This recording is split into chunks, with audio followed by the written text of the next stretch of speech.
G'day, it's Dr. Tom. I just wanted to talk about permanent impairment assessments. They have really become a thing this year, and different and complex in terms of what DVA is requesting a lot of the time. So I wanted to just kind of run through a bit of an overview, and then over time we're going to delve deeply into what these things are. So these are the final step in the process, and this over here is taken from the blog section of the vhc.org.au website. So PI assessment is the final step in the DVA process, where they determine the impairment and the compensation. And permanent impairment really means a loss of use or damage or malfunction of a part of the body or a system or a function of the body. And permanent impairment isn't specifically defined by the MERCA, however, setting out the criteria which must be met.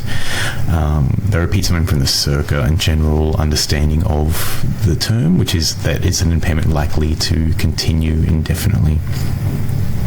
In terms of the background of these things, they've been done forever. They've kind of, evolved and often de-evolved over time, and they're traditionally done by specialists. But since about 2017, they've been open to GPs to do. In that time between 2017 and now, there's been a period where the psych assessments also still had to be done by a psychiatrist, but often now you're seeing requests for these from to the GPs as well, much more than they used to, and it's really kind of become a bit more open in the past couple of years for that. The nature of these assessments, these are independent medical examinations, so the process can be detached and it can become adversarial, confrontational, depending on how you do it. It can be done in a way that you as the patient don't know that it's not being done well or even fairly. You just wouldn't know. It is actually possible to do these though in a cooperative manner, and it doesn't have to be conflicted or adversarial, where the veteran's misled or even assessed in the waiting room, or assessed incorrectly, mainly with the ranges of motion. It's possible to do this properly and explore it and try and capture the impairment while also doing it by the book, which is really the way that I like to do it. These are important assessments, and there's ways of doing these. And over the years, I did a bit of locuming at DVA when I was first got out, and then I swore I'd never get back in. Then I got back in, and over the past few years, over that time, they just become these tick and flick assessments given to GPs to do. But there's no training on how to do them properly. There's no training on how to invoice for them properly, and they tend to be ticked and flicked within 15-30 minutes, and it's really not an appropriate way. It's not the way that DVA will do it when they have their contracted providers do it. And if they're happy to do it that way, the contract providers, they should be happy for it to be done with everyone. And the GPs of Australia should, in my opinion, have the training that their contract providers get. When it's done properly, there's pre-reading, right? You've really got to wrap your head around the entirety of the patient journey and status, and take the time to take more history, examine thoroughly, and extra to whatever's in the GARP. It's not just ranges of motion, right? You're trying to wrap your head around what is actually going on in the impairment from that. And done properly, you write a separate medico-legal report that accompanies the DVA report. All up, this can take like an hour theoretically, but never does. It's like 2 to 4, sometimes up to 8 hours. I think one took a couple of days for us to do. Typically, there's an hour face-to-face with a doctor, and pre-reading prior and report writing after for PIs when I do them.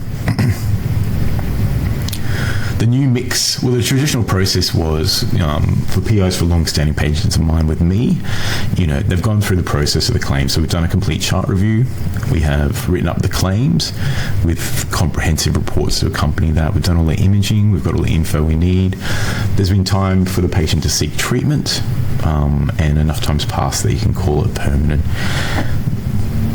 At the end of that, there'll be a 10 to 50 page standalone report, the DVA documentation complete, and 20 to 500 pages sometimes of supporting information. And within the report, I do provide a comprehensive history, a timeline of events from the UMR, details on all this little point data. There's a lot of tables that I send to my patients to get them to fill out. It's an absolute nightmare for the patients, but it's the level needed to capture little points of data, like how long can you sit for, how long can you stand for, what's your walking limit, when does the pain start to hurt, and when is the pain so much that you have to stop, that sort of thing. Effect on sleep, all that stuff.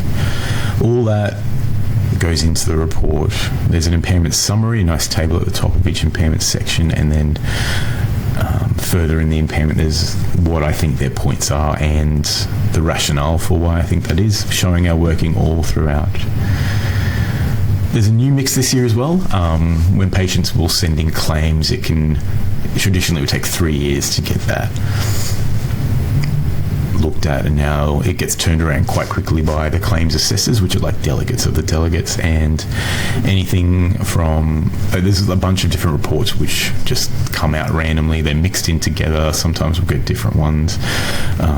It used to be that you do the PI once, maybe twice, and now we're seeing like 6. I've got patients with up to 6 different reports, of impairment assessments that go along the way. So the claims get assessed and they get built on. So the only way to do that properly is with our own report, and we just build our own report, and whatever DVA want in their forms they get, but accompanying that is a complete report every time. You can have things called diagnostic assessments, combined impairment assessments, medical impairment assessment, permanent impairment assessment. There's a thing called a risk factor assessment, and sometimes they'll come out with a request for just apportionment, which is really code for do it all. Like if there's a new condition, they just want to know the apportionment, how that contributed to lower limbs. Like that's not just you need to understand what's going on to do that properly, right? The final product, typically 100 pages, gusting to 200, even up to 500. One was 750 pages long with all the supporting documentation added, and it was a complex multi-act claim. Yep. The record was 750. And you're going to get, this is an anonymized theoretical patient with just showing what we're doing.